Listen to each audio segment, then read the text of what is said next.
نبی کو اپنی ذمہ داری کا احساس ہے، ہمیں اور آپ کو اپنی ذمہ داری کا کوئی احساس نہیں۔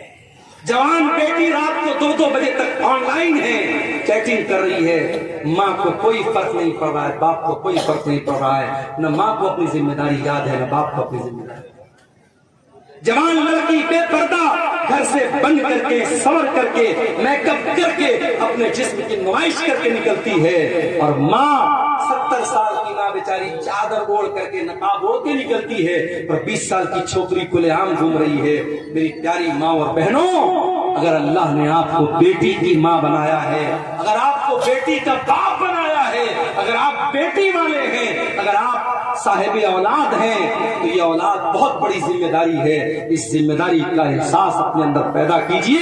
اللہ کے نبی کو اپنی ذمہ داری کا احساس ہوا، آپ کی آنکھوں سے آنسو بہنے لگے، آپ رونے لگے، آپ نے کہا عبداللہ بس کر، اب میرے اندر طاقت نہیں اور سن۔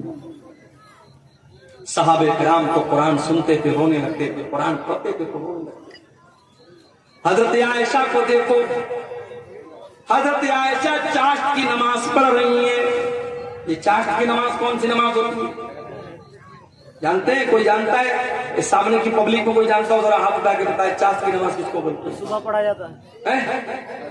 کب پڑھتے ہیں چاشت کی نماز؟ بولو بھائی، نہیں جانتے؟ سورج طلوع ہونے کے بعد۔ سورج طلوع ہونے کے بعد یعنی مغرب کے ٹائم کب پڑھتے بھائی؟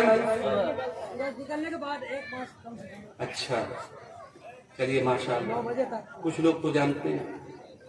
میں کبھی کبھی سوچتا ہوں اتنے جلسے ہو رہے ہیں سیمانچل میں، عبد الغفار صاحب تو بیچارے ٹائم کم دیتے ہیں، جو دوسرے مقررین ہیں بہت سارے مقررین 1 مہینہ کنٹینیو آپ یہاں پروگرام کرتے ہیں، لیکن میں دیکھتا ہوں کہ جو برائی کا لیول ہے، جو لا علمی کا لیول ہے، وہ برابر بڑھ ہی رہا ہے۔ بے نمازی برابر بے نمازی ہو رہے ہیں، نشہ کرنے والے برابر نشہ کر رہے ہیں، بے پردگی کرنے والی عورتیں بے پردگی کر رہی ہیں۔ اب تو حالات یہ ہے کہ مسجد کی زمینوں پر ناجائز قبضہ ہو رہا ہے، قبرستان کی زمینوں پر ناجائز قبضہ ہو رہا ہے۔ ہم حکومتوں کو کیا بولیں گے، ہم پرشاسن کو کیا بولیں گے؟ آج اپنی وقف کی ہوئی زمین کو بھی مسلمان خود ہڑپ لیتے ہیں۔ میرے بھائیوں، جلسے کراتے ہو تو کم سے کم اپنے دینی لیول میں، اپنے نالج لیول میں بھی اضافہ کیجئے۔ حضرت عائشہ چاشت کی نماز پڑھ رہی تھی۔ چاشت کی نماز کب پڑھی جاتی ہے؟ مسئلہ یاد رکھیے، چاشت کی نماز پڑھنے کا 2 ٹائم ہے۔ ایک تو سورج نکلنے کے 15-20 منٹ کے بعد، جب سورج ایک نیزہ بلند ہو جاتا ہے، اس ٹائم بھی چاشت کی نماز پڑھ سکتے ہیں۔ اور دوسرا ٹائم تھوڑا اور لیٹ، جب تھوڑی سورج کی تپش اور بڑھ جائے اور وہ ٹائم ایسا آ جائے کہ اونٹ کے بچے اگر دھوپ میں کھڑے ہیں تو ان کا پیر دھوپ سے جلنے لگے، آپ کہہ سکتے ہیں 8 بجے 9 بجے کے قریب کا جو ٹائم ہوتا ہے وہ بھی چاشت کا ٹائم ہوتا ہے۔ چاشت کی نماز 2 رکعت بھی پڑھ سکتے ہیں، 4 رکعت بھی پڑھ سکتے ہیں۔ چاشت کی نماز کی بڑی فضیلت ہے۔ چاشت کی نماز اگر آپ پڑھیں گے 2 رکعت نماز، تو اللہ کے نبی فرماتے ہیں کہ آپ کے بدن کے ہر جوڑ کی طرف سے صدقہ ہو جائے۔ آپ غریب ہیں، صدقہ نہیں کر سکتے، دان نہیں کر سکتے، 2 رکعت آپ چاشت کی نماز پڑھ لیجئے، آپ کے بدن میں جتنے جوڑ ہیں، جتنی ہڈیاں ہیں، ہر ہڈی اور ہر جوڑ کی طرف سے اللہ تعالیٰ صدقہ اور دان آپ کا قبول کر لے گا۔ یہ بڑی فضیلت ہے نماز کی۔ حضرت عائشہ یہ نماز پڑھ رہی ہیں، حضرت عائشہ یہ نماز پڑھ رہی ہیں، ان کے بھائی کا بیٹا یعنی ان کا بھتیجا وہ ان سے ملنے کے لیے آیا، جس کا نام قاسم بن محمد تھا۔ اس نے دیکھا میری پھوپھی جان نماز پڑھ رہی ہیں، اس نے دیکھا کہ پھوپھی جان نماز پڑھ رہی ہیں اور سورہ طور کی تلاوت کر رہی ہیں، اور سورہ طور کی یہ آیت حضرت عائشہ کی زبان پر جاری ہے۔ سورہ طور میں اللہ فرماتا ہے جب جنتی جنت میں جائیں گے تو کہیں گے فمن اللہ علینا ووقانا عذاب السموم، اللہ نے ہم جنتیوں پر بہت بڑا احسان کیا کہ اللہ نے ہم کو جہنم کی آگ سے بچا لیا۔ حضرت عائشہ اسی آیت کو پڑھ رہی ہیں اور روتی چلی جا رہی ہیں۔ ان کے دل میں یہ خیال ہے کہ اے اللہ، کاش تو عائشہ کو بھی اپنے ان خوش نصیب بندوں میں شامل کر دے. ان کے بھتیجے قاسم بن محمد کہتے ہیں میں نے دیکھا کہ پھوپھی جان سورہ طور کی یہ آیت پڑھ رہی ہیں اور رو رہی ہیں. میں وہاں سے مارکیٹ چلا گیا, میں وہاں سے بازار چلا گیا, میں نے اپنا سودا سلب لیا اور بہت دیر کے بعد میں واپس آیا. میں نے کیا دیکھا؟ میں نے دیکھا کہ میری پھوپھی جان اسی حالت میں کھڑی ہیں اور اسی آیت کو ریپیٹ کر رہی ہیں اور رو رہی ہیں اور پڑھ رہی ہیں فمن اللہ علینا ووقانا عذاب السموم. یہ تھی نبی کی بیوی جو قرآن کو پڑھتے ہوئے رو رہی ہیں. قرآن ان کے دلوں پر اثر کرتا رہا. آج تو ہم کٹھور دل کے لوگ قبرستان میں مردے کو دفنانے جاتے ہیں, وہاں پر بھی ہا ہا کر کے ہنستے رہتے. قبرستان میں کھڑے ہو کر کے ہم دنیا کی باتیں کرتے ہیں, پالیٹکس کی باتیں کرتے ہیں, راجنیتی کی باتیں کرتے ہیں. جبکہ اللہ کے پیارے نبی جب قبرستان جایا کرتے تھے, انصاری صحابی کا جنازہ ہے, جنازے کو قبر میں اتارا جا رہا ہے, اللہ کے نبی قبر کے کنارے بیٹھے ہوئے اور آپ کے صحابہ بھی آپ کے آس پاس بیٹھے ہوئے ہیں. آپ نے قبر کو دیکھا اور قبر میں اپنے صحابی کی لاش کو اترتے ہوئے دیکھا. اللہ کے نبی رونے لگے, فبکا, آپ کی آنکھوں سے آنسو بہنے لگے اور آپ بھی رونے لگے اور آپ کے آس پاس جتنے صحابہ تھے وہ سب رونے لگے. اور اللہ کے نبی اپنے صحابہ سے کہنے لگے لمثل ھذا فأیتوا یا اخوانی, اے میرے بھائیو, اے میرے صحابہ, اس قبر کی تیاری کرو, یہاں تم سب کو آنا ہے.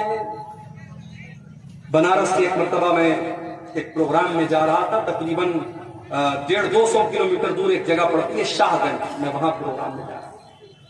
ہمارے ایک ساتھی تھے, کار چلا رہے, راستے میں ایک جنگل آیا, اچانک ان کی ہیڈ لائٹ نے کام کرنا بند کر دیا. جنگل کے بیچ میں ہیڈ لائٹ نے کام کرنا بند کر دیا, خوب اندھیرا. جنگل کے بیچ میں کار کھڑی ہے, ہم کار کے اندر ہیں, اے سی چل رہی ہے, لیکن لائٹ بند ہو گئی, اندھیرا ہو گیا. تو ہمارے دل اور دماغ میں ڈر کی ایک لہر دوڑ گئی.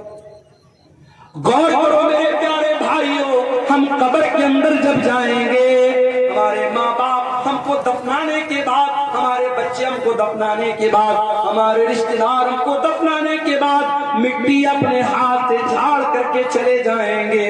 منکر نکیر آئیں گے. اس قبر کی تاریکی میں ہمارے پاس کوئی موبائل کا ٹارچ نہیں ہوگا جس کو ہم جلا سکیں, کوئی اے سی اور کولر نہیں ہوگا جس کی ہوا کھا سکیں. منکر نکیر آئیں گے اور 3 سوال کریں گے, من ربو کا, من نبیوں کا, ماں دینوں کا. اے اللہ کے بندے, تو بتا تیرا رب کون ہے, تو بتا تیرا دین کیا ہے, تو بتا تیرے نبی کون ہے. اور یہ 3 سوالوں کا جواب میتھمیٹکس کی بکس میں نہیں ملے. ان تینوں سوالوں کا جواب وگیان اور سائنس کی کتابوں میں نہیں ملے گا. ان تینوں سوالوں کا جواب ہسٹری اور اتہاس کی کتاب میں نہیں ملے گا, بھگول کی کتاب میں نہیں ملے گا, ہائی اسکول اور انٹر کے سلیبس میں نہیں ملے گا. ان تینوں سوالوں کا جواب مدرسہ دارالقرآن عزیزیہ کی جو بچے جس کتاب کو پڑھ کے حافظ ہوئے ہیں اس کتاب کے اندر ملے گا. قرآن جواب دے گا ان تینوں سوال کا, تیرا رب کون ہے, تیرا دین کیا ہے, تیرے نبی کون ہے. اور جب بندہ صحیح جواب دے گا, میرا رب اللہ ہے, میرا دین اسلام ہے, میرے نبی محمد صلی اللہ تعالی علیہ وسلم ہے, تو فرشتہ پوچھے گا کہ تجھے یہ سوال, ان سوالوں کا جواب تجھے کیسے پتا چلا؟ تو بندہ کہے گا قرأت کتاب اللہ, اے اللہ میں نے قرآن کو پڑھا تھا, میں نے اللہ کی کتاب کو پڑھا تھا, قرآن پڑھا تھا, اس لیے میں نے ان تینوں سوالوں کا جواب دیا. تو میرے بھائیوں, اس کتاب پر آپ محنت کرو. اس کتاب کے پڑھنے والے یہاں بچے پڑھ رہے ہیں. مدرسوں کو حقیر مت جانو میرے بھائی, مدرسوں میں پڑھانے والے ان مولویوں کو حقیر مت جانو. کمیٹی کے لوگوں نے مجھ کو پرچی دی ہے کہ مولوی صاحب ذرا چندے کے لیے بول دیجئے, چندہ بہت کم ہوا. یہ افسوس کی بات ہے, تکلیف کی بات ہے. اسی آپ کے شیرزابادی سماج میں فضول کاموں کے لیے لاکھوں روپے خرچ ہو جاتے ہیں. مشاعرہ ہو جائے بھی لاکھوں روپے خرچ ہو جائے.